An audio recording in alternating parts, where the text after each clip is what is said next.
அவரைக்காய் எறா தீச்ச சால்னா தான் பார்க்க போகிறோம். ஒரு வாணலில் கொஞ்சமாக எண்ணெய் சேர்த்துக்கலாம். 4 வெந்தயம், 4 ஜீரகம், கடுகு உளுத்தம் பருப்பு சேர்த்துக்கலாம்.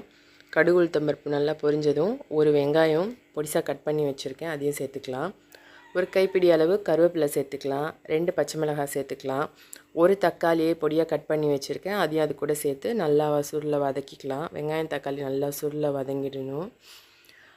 எறா கழுவிட்டு மிளகாத்தூள் போட்டு பரட்டி வச்சுருந்தேன், அதையும் அது கூட சேர்த்து நல்லா வதக்கிக்கலாம். இறால இருக்க அந்த தண்ணியெல்லாம் நல்லா சுருள வதங்கணும். நல்லா வதக்குனதுக்கப்புறம் ஒரு வெங்காயம் தக்காளி மிக்சியில் அரைச்சி எடுத்து வச்சுருந்தேன், அதை அது கூட சேர்த்து அதையும் நல்லா சுருள வதக்கிக்கலாம்.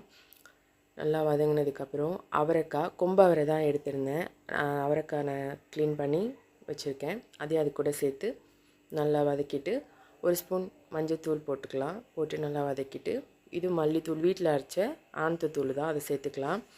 தேவையான அளவு உப்பு சேர்த்துக்கலாம். சேர்த்து நல்லா வதக்கிட்டு தேவையான அளவு தண்ணி வைக்கணும். இது ரொம்ப ரொம்பலாம் தண்ணி இல்லை, திட்டமாக கொஞ்சமாக வைக்கணும், தீச்ச சால்னான்றதுனால. தண்ணி வச்சு மூடி போட்டு கொதிக்க விடலாம். கொஞ்ச நேரம் கொதிக்கிட்டோம். நல்லா கொதித்ததுக்கப்புறமா பாதி தேங்காய் எடுத்து அரைச்சி வச்சுருந்தேன், அந்த தேங்காய் அது கூட சேர்த்து இப்போ மூடி போட்டு பச்சை வடை போகிற அளவுக்கு கொதிக்க விட்டுடணும். நல்லா கொதிக்கிட்டோம். இப்போது இது நல்லா கொதிச்சிட்ருக்கு. இன்னும் ஒரு 5 நிமிஷத்தில் இந்த சால்னா ரெடி ஆகிடும். மூடி போட்டு மறுபடியும் கொதிக்க வச்சுட்டு இப்போது